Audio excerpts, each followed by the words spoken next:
Hi everyone, my name is Elisa and welcome back to my channel, or if you're new here, welcome. Um, Today was a bit of a interesting day for me. I had started very unproductive and I was very unhappy with that, and I just got into my own head. I was like in a very negative headspace, but I realized, it's all up to me and I can change this very quickly like this by looking at the positive things, and I don't know, somehow I got myself out of that slump and a negative headspace. So I decided that I'm gonna bring my mood up by doing a little Q&A session that is very long overdue. I promised it a while ago and never actually got to sit down to film it. So I'm doing it right now. Okay, and I'll get right into it. Let's go. First question is, if you could live anywhere, where would it be and what animal would you bring? I am gonna be very, very basic and say that I would love to live in in Bali, I think. I did research about this and then I forgot. I would love to live in Bali and I would probably bring a dog. I think they're the best companions, and I always really wanted a dog but never really had one. So that would be like a dream come true. I also really want to go to Bali to get a yoga teacher certificate. I think that would be super fun to do. What's your favorite TV show or series? I would probably have to say Suits. I love the chemistry between, well, not the chemistry, the dynamic between Mike and Harvey. I absolutely adore that show. Every character is just so well written out and everybody has their flaws, and I love that. That's also what I love in Sex and the City. I think they're just so real and you can relate to them on so many levels, and I think that's what makes the show really great, or a TV series. Also, recently I discovered The Diplomat on Netflix. So good. I love it because I recently got into, well, I've always been interested in politics and diplomacy and just international relations, especially with where the state that our world is in. But I tried out MUN last year, which is Model United Nations. It's all about diplomacy, delegations, and international relations. So I've really been interested in everything that has to do with that kind of area. So I would really recommend The Diplomat. I think also, once again, the characters are so well written now and they're very, very realistic. I watched a video on YouTube, an actual ambassador, an actual diplomat analyzes the series, and they said it's very, very accurate. So I would definitely recommend that. How do you stay this disciplined in life? This question came from my friend, which I really appreciate. How do I stay disciplined? I think I just have my priorities really straight and I know what I want. I know how to get there. And that's why I'm always like, I stick to the plan and not my mood. So I guess that's why, if you put it very simply. Tell us your most embarrassing moment. I was actually thinking about this the other day because somebody else asked me, and I realized I don't have that many embarrassing moments in life, because I guess I've kind of, at some point, I was a very shy kid. I used to be so embarrassed all the time.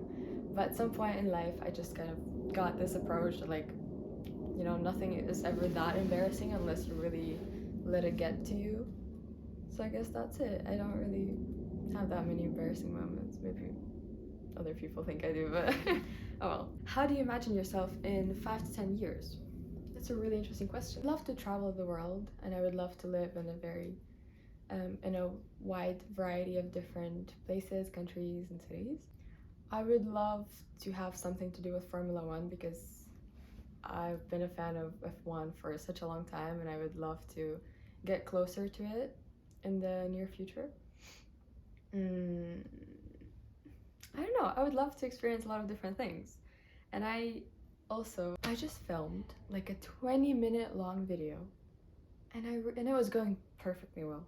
Because if anybody has ever filmed any video, you'll know that there are so many bloopers, there's so many mistakes that you made, you can't film it in one go. I just did. And it was a 20-minute video with all of these questions. It was perfect. It didn't film. I ran out of storage. Okay, again, as I said in the beginning, it's all up to you, right? I'm gonna do this again. I'm fine. I'm not annoyed at all.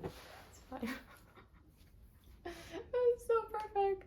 okay, I'm happy to do this. So, because I have so many interests, so many different areas that I would love to try out at some point in life. So hopefully I have picked up something that I enjoy doing the most, and I'm surrounded by happy and motivating and inspiring people. And yeah, that's all you need. What type of content are you planning next? Well, that's a question to you. What would you like to see?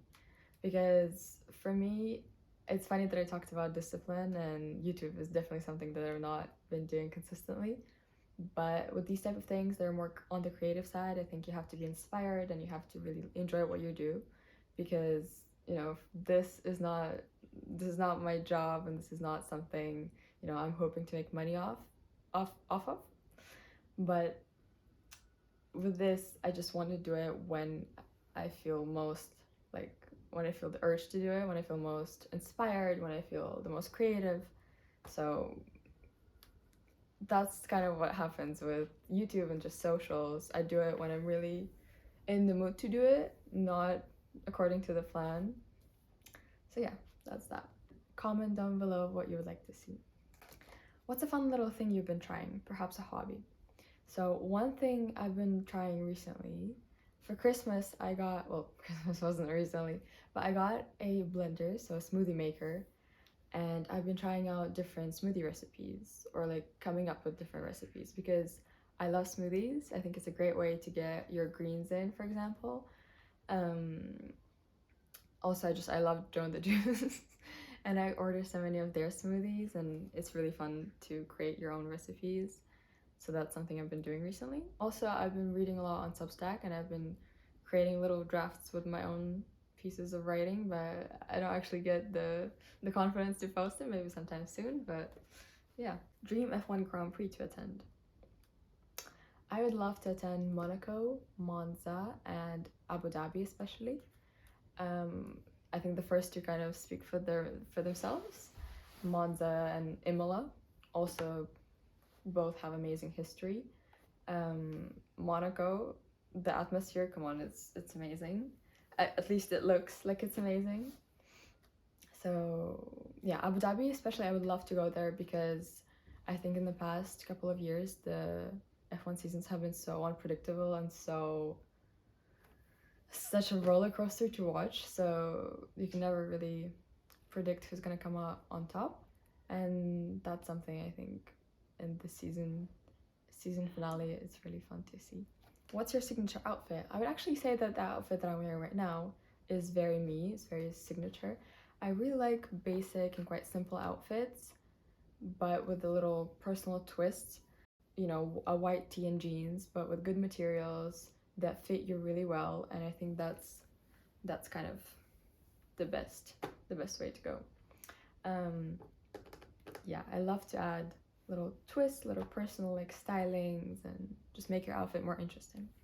So start out with a good base, quality, good fit, and then go from there. And I think this is really my signature fit, like jeans, nice pair of denim, jumper, and something personal with history.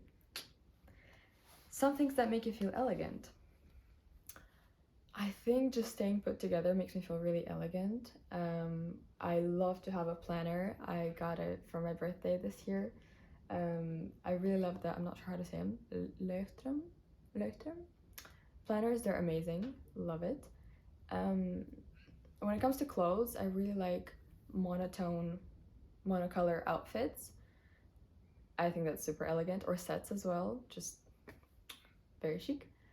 But in everyday life, I also think customized things make you very elegant. When you know what you like, when a person carries themselves, with knowledge of themselves. I think that's really cool and elegant. One book that changed your perspective on life. Well, I wouldn't say per se changed my perspective on life, but one book that I always come back to is Never Eat Alone. I forgot the name of the author, but it's such a good book that talks about the power of networking and communication, the skills of communication, and just human connection, how far it can get you in life, how important it is, because I'm a person that I really value my alone time and my downtime. I love to be alone. I think that's how I get my energy. But I really need to be reminded that connection is also a very powerful thing. I hope you enjoyed watching this video as much as I enjoyed making it. And yeah, till next time, I'll see you guys in the next video. Bye.